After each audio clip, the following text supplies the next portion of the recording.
जय श्री कृष्णा। कैसे हैं आप लोग?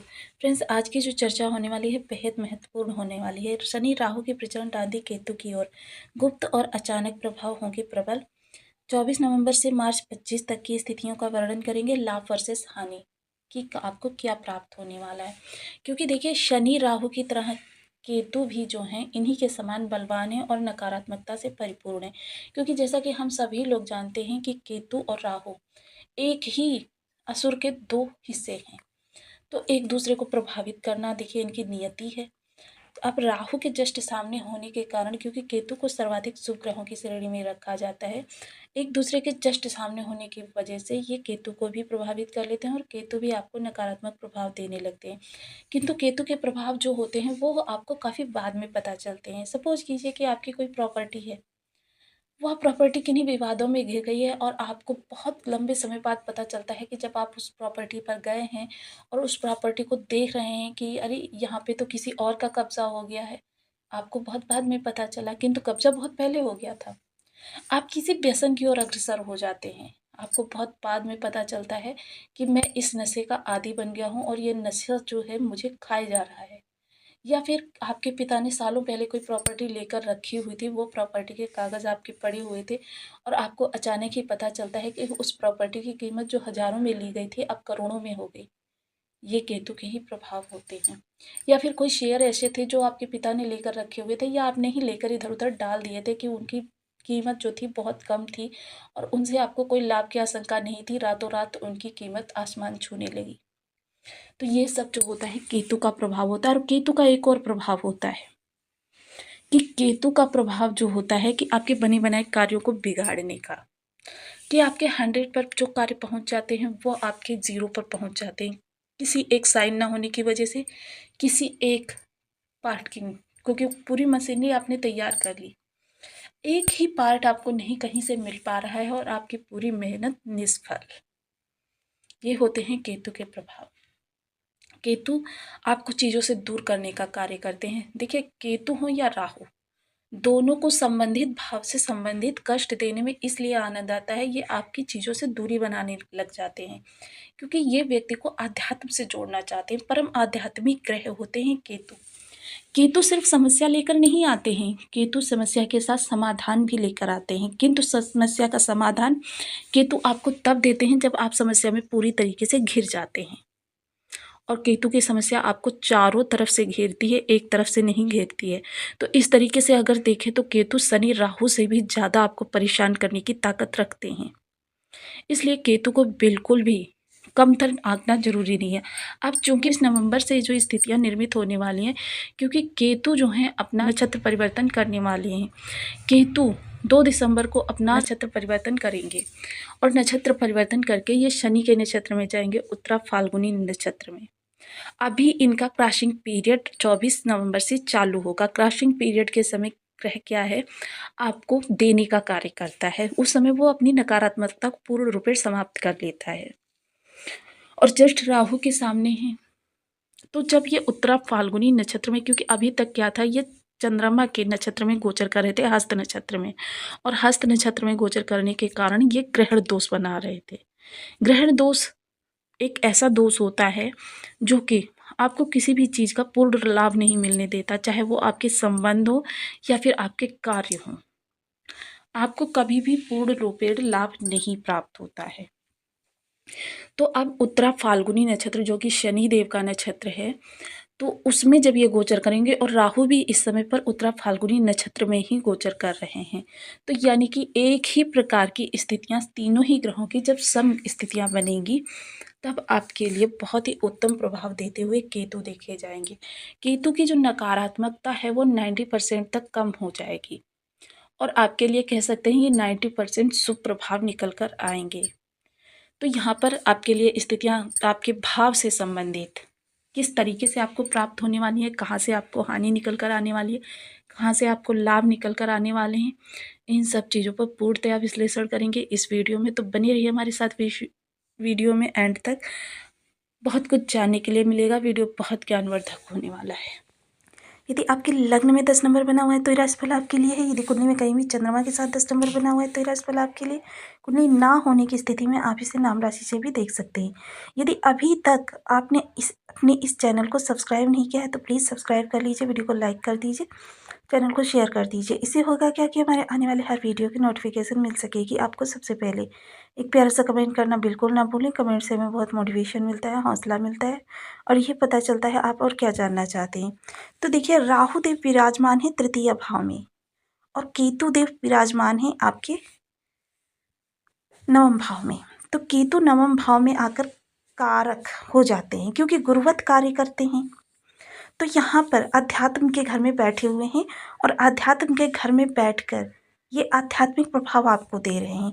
जिन लोगों का मन इस समय पर अध्यात्म में बहुत ज़्यादा लग रहा है उनके लिए समझ लीजिए कि अच्छी स्थितियाँ हैं, और जिन लोगों का मन अध्यात्म में नहीं लग रहा, ज़बरदस्ती वो पूजा में बैठ रहे हैं, मन उनका अन्यत्र है, तो समझ लीजिए कि उनको केतु के बुरे प्रभाव मिल रहे हैं। केतु परम शांति हैं।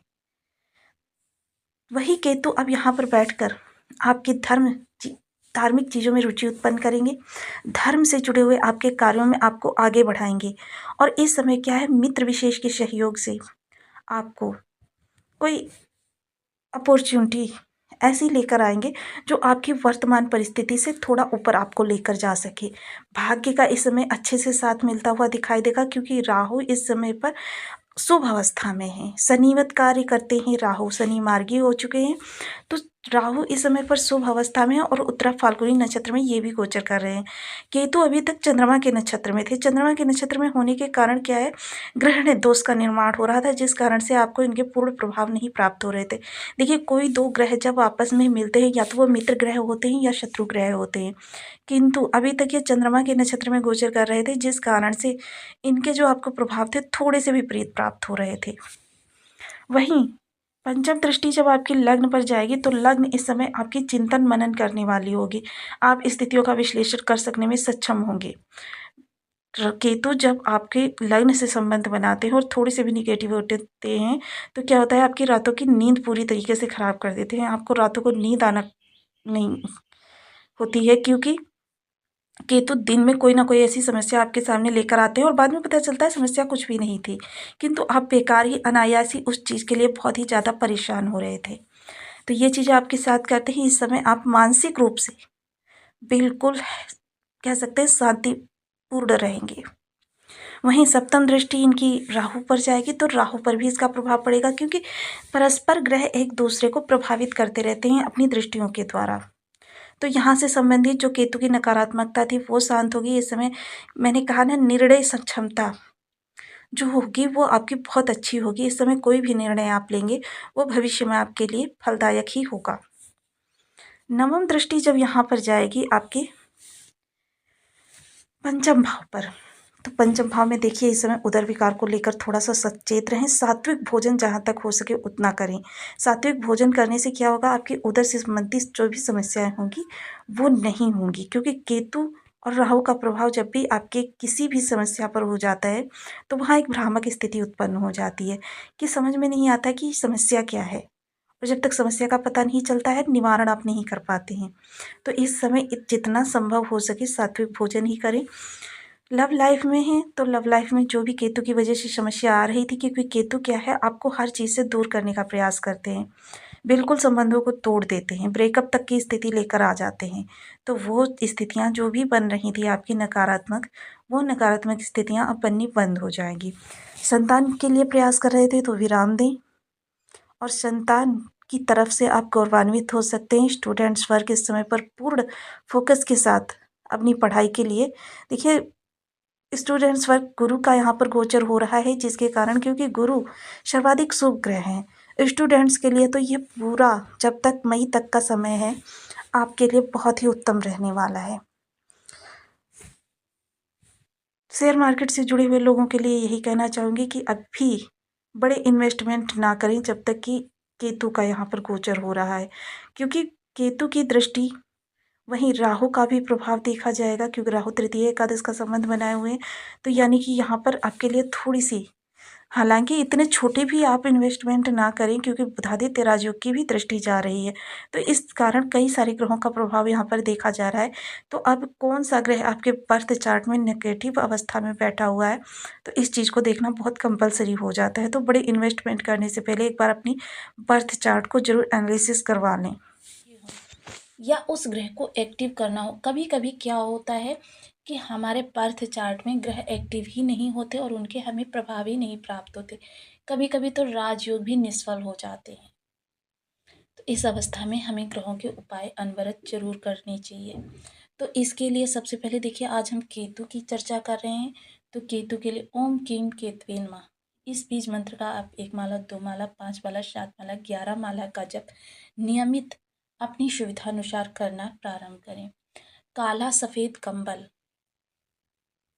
प्रत्येक महीने में एक बार धर्म स्थान पर दान करें, और धर्म स्थान पर जिस समय पर दान करें, ऐसे समय पर दान करें कि जब कोई आपको देखे नहीं कि आप दान करने जा रहे हैं। जहाँ पर वो मुख्य प्रतिमा होती है, वहाँ पर इसे आसन के रूप में बिछा दीजिए और उनसे प्रार्थना कीजिए कि आपके केतु को आपके लिए शुभ बनाएं। अपंग लोग, देखिए छिन्न भिन्न है केतु और राहु। अपंग लोगों को आप प्रत्येक शनिवार को कुछ मीठा खिला सकते हैं, भोजन करा सकते हैं। इससे भी आपके केतु आपको बहुत अच्छे प्रभाव देंगे। काना व्यक्ति, देखिए जिसकी एक आंख ना हो, ऐसे व्यक्तियों के साथ बहुत ही संबंध मधुर बनाइए। इनको कुछ खाने के लिए देते रहें, कुछ गिफ्ट स्वरूप देते रहें। 2 रंग की कोई भी वस्तु, जैसे काले तिल ले लिए, सफ़ेद तिल ले लिए, इनको मिक्स कर कर एंटी क्लॉकवाइज अपने ऊपर 7 बार फेर कर जल प्रवाह शनिवार की शाम को करें। इससे भी आपके केतु आपको शुभ प्रभाव देना प्रारंभ कर देंगे। अब घर के अंदर बहुत सारी चीज़ें ऐसी होती हैं जो हम लोग ज़्यादातर करते हैं, जैसे कि धन हुआ, पैसे हम कहीं से लेकर आए।